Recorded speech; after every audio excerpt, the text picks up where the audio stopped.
બ્રાહ્મણો દ્વારા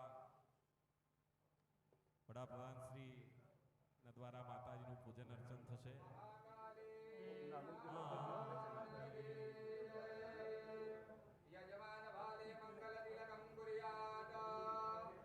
ઓમ સત્યનારાયણ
શ્રી નરેન્દ્રભાઈ મોદી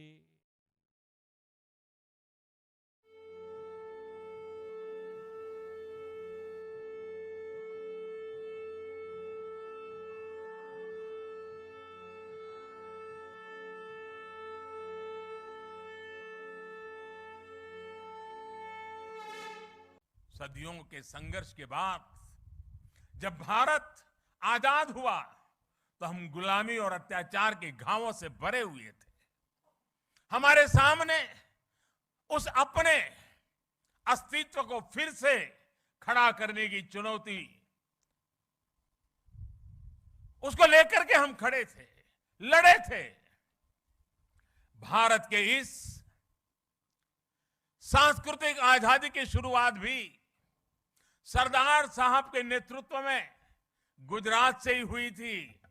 सोमनाथ मंदिर का पुनर्निर्माण राष्ट्र के पुनर्निर्माण के संकल्प के रूप में हमारे सामने आया.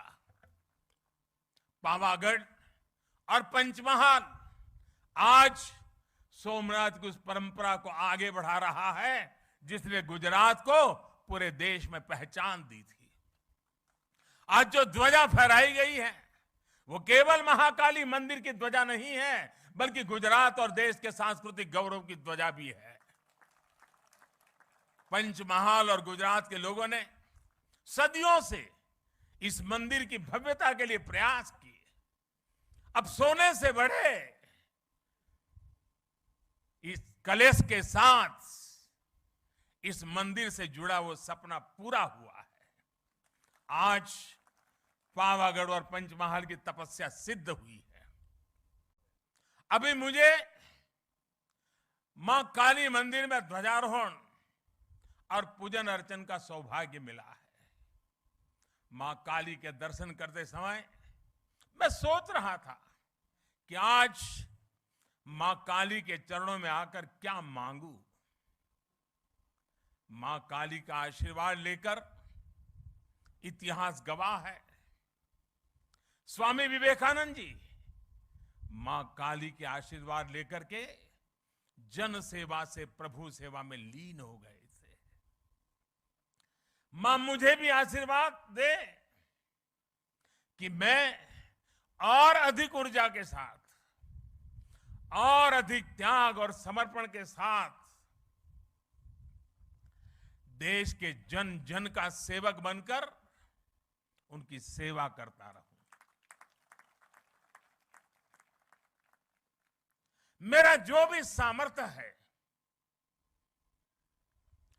मेरे जीवन में जो भी कुछ पुण्य है, वो मैं देश की माताओं बहनों के कल्याण के लिए, देश के लिए समर्पित करता रहूं. आज से कुछ ही दिन बाद इसी महीने के अंत में गुप्त नवरात्रि शुरू हो रही है.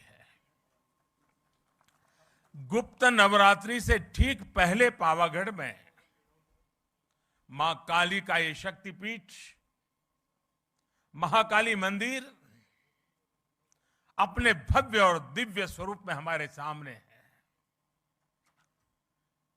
शक्ति और साधना की यही विशेषता होती है।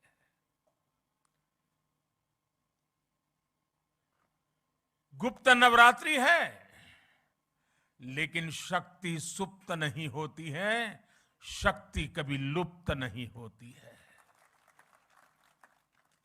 जब श्रद्धा, साधना और तपस्या फलीभूत होते हैं तो शक्ति अपने पूर्ण वैभव के साथ प्रकट हो जाती है। पावागढ़ में महाकाली के आशीर्वाद से हम गुजरात और भारत की उसी शक्ति का प्राकट्य देख रहे हैं। आज सदियों बाद महाकाली का ये मंदिर अपने विशाल स्वरूप में हमारे सामने हमारे मस्तक को भी ऊंचा कर देता है। आज सदियों बाद पावागढ़ मंदिर में एक बार फिर शिखर पर ध्वज फहरा रहा है। ये शिखर ध्वज केवल हमारी आस्था और आध्यात्म का ही प्रतीक नहीं है।